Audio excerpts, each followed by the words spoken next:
certo? Desculpa aí, mas por enquanto vai ter que ser em duas partes sempre, até eu acertar esse negócio do computador aqui.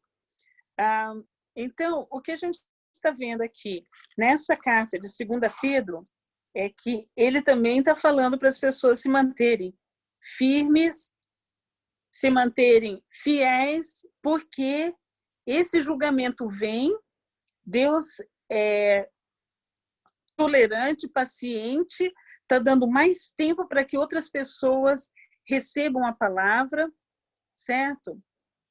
Então, existe a graça, que é maravilhosa, mas também existe o respeito à graça, certo?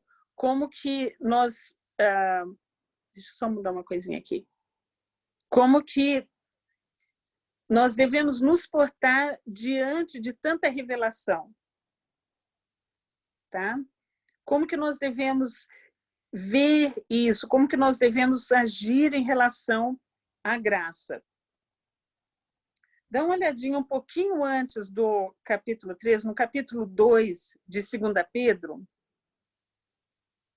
Ele está falando, tá, sobre os falsos profetas, está falando que muitos seguirão caminhos vergonhosos, a cobiça, está falando da mesma coisa que Judas está falando. Tá?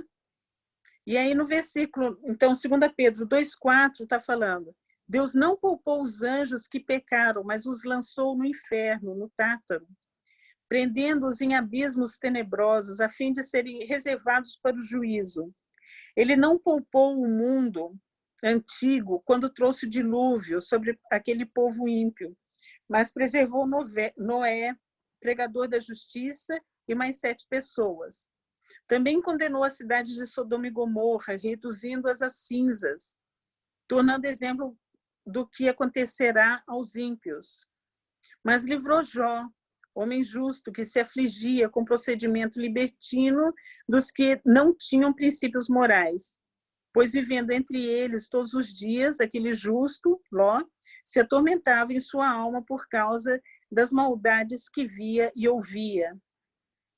Vemos, portanto, que o Senhor sabe livrar os piedosos da provação e manter em castigo os ímpios para o dia do juízo, especialmente os que seguem os desejos impuros da carne e desprezam a autoridade.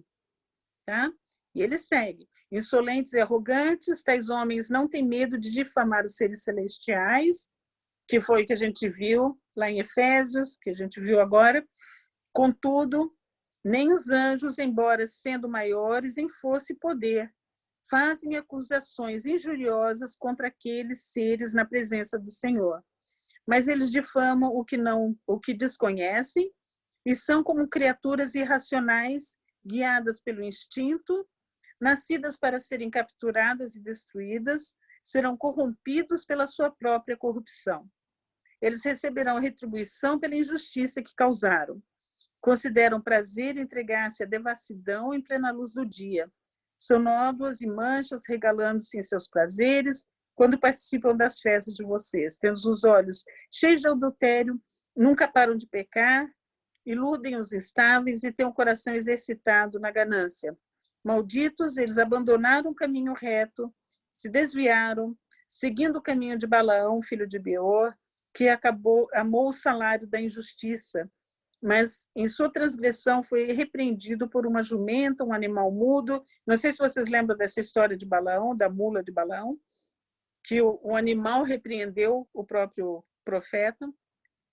Então, mas a transgressão foi repreendida por uma jumenta, um animal mudo, que falou com voz humana e refriou a insensatez do profeta. Esses homens são fontes sem água e névoas impelidas pela tempestade. A escuridão das trevas lhes está reservada, pois eles, com palavras de vaidosa arrogância e provocando os desejos libertinos da carne, seduzem os que estão quase conseguindo fugir daqueles que vivem no erro. Prometendo-lhes liberdade, eles mesmos são escravos da corrupção, pois o homem é escravo daquilo que domina. Se tendo escapado das contaminações do mundo, por meio do conhecimento de nosso Senhor e Salvador Jesus Cristo, encontram-se novamente nelas enredados e por elas dominados. Estão em pior estado do que no princípio. Teria sido melhor que não tivessem conhecido o caminho da justiça do que, depois de terem conhecido, voltarem as costas para o santo mandamento que lhes foi transmitido. Confirma-se neles que é verdadeiro provérbio. O cão volta ao seu vômito e ainda a porca lavada volta a revolver-se na lama. Pelo visto, a coisa foi bem feia, porque além de distorcer e dividir o grupo, né, eles estavam chamando condenação sobre eles mesmos, tá? Mas o ponto para nós principal é ficar alertas a falsos profetas, alertas a ensinamentos que não têm fundamento. A gente deve buscar, deve ir atrás, saber por que estão falando aquilo, do que é aquilo, e manter a nossa fé firme, mesmo que tenha pressão, mesmo que tenha sedução, como nesse caso, né? Eles falam várias vezes de adultério e de imoralidade sexual, tinha muita coisa envolvida aí, né?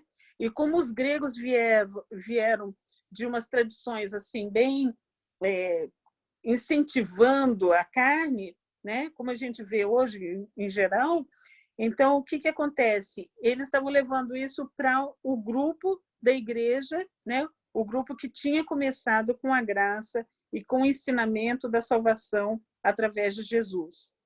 As duas cartas, né? Primeira, segunda Pedro, depois Judas, estão falando do mesmo assunto e estão mostrando que se o juízo de Deus caiu sobre toda a terra, caiu sobre seres celestiais, como que nós achamos que nós vamos escapar de tal julgamento se nós corrompermos a palavra de Deus? Ok? Muito complicado, mas muito pesado, né? Ok. Vamos abrir o microfone e vamos conversar a respeito.